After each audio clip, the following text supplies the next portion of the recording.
Are you looking to relocate maybe specifically to Texas and you're concerned with getting a home loan and want to know what are all the rules and regulations around my current job, my new job? What do I need to make sure that my home loan will go through? Stick around, this video is for you.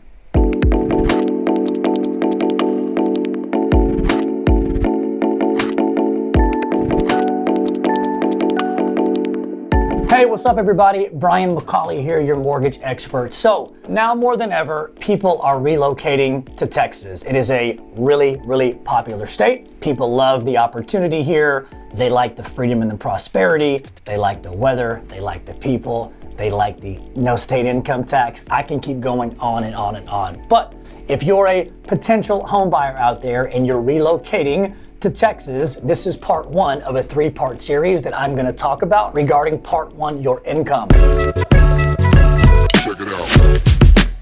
This is a big deal. So I'm going to give you a couple things that mortgage guidelines require. So the first and foremost, whenever you are moving, let's just do a hypothetical from California to Texas, the mortgage lender wants to know, number one, are you relocating with your current employer? If you're relocating with your current employer, lenders are going to want some type of relocation or transfer package. Now, sometimes, depending upon the company's position on cost of living, employers will let their current employees keep the current income. So if you're moving from California to Texas and you've got a $100,000 base salary, it will say, hey, this person, Jane or Joe, is moving from California to Texas. They're relocating. Everything is staying the exact same. Their pay is the same. Sometimes of that is they're relocating or transferring from one state to Texas and everything's staying the same except their income is actually going to go down. We've seen this as a reduction. So let's say if you live in, again, California or Seattle or someplace right now a little more expensive than Texas and you've got a $100,000 salary, your company might be relocating you here, but they may be dropping your salary from 100 to 90 or 80, whatever it is. And so lenders have to know this stuff, guys. And here's the reason why. They want to make sure the income that you currently have and the income that they're going to use to qualify is literally staying the same. If it's changing or it's being reduced, that will affect how much money you're bringing in, therefore how much money you have to make the mortgage payment and the rest of your overall debt. And the lenders want to make sure and assess that risk whenever they're pre-approving you and giving you the correct income moving forward. Think about that when it comes to a relocation or transfer.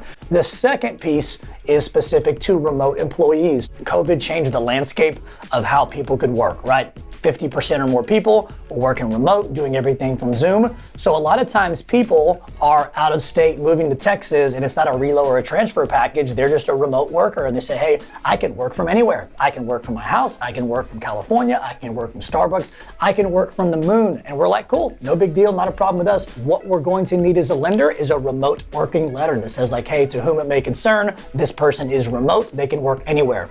We want to make sure that's the case when you're a remote worker. Again, the biggest component is to make sure that that income's still going to be coming in and therefore you can make the mortgage payment. So the last one is somebody might be moving to Texas, Dallas specifically, but they're not going to stay with their current employer. That's a big one. If somebody currently, works for Nike and they're like, hey, I'm going to be moving to Dallas, but I'm not staying with Nike. So we as a lender say, cool, what's your plan to get employment?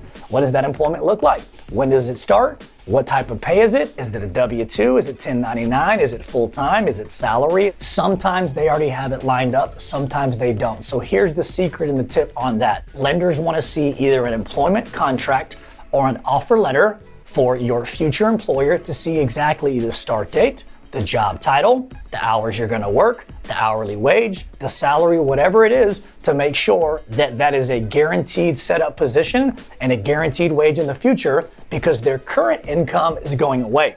So we want to know what the new income is and they're going to get here to make sure, hey, that's what they'll be earning, that's what they'll be receiving, and this is what we're going to give them credit for. Here's the kicker on that. You don't have to start that current job before you get the keys on the house. There's a little flexibility on the guidelines, but the takeaway on this is I want you to know you got to have a guaranteed full-time job in place. It's got to be W-2, it's got to be full-time salary or full-time hourly, and you have to start that job within 60 days of your closing date, which is the date you get your keys.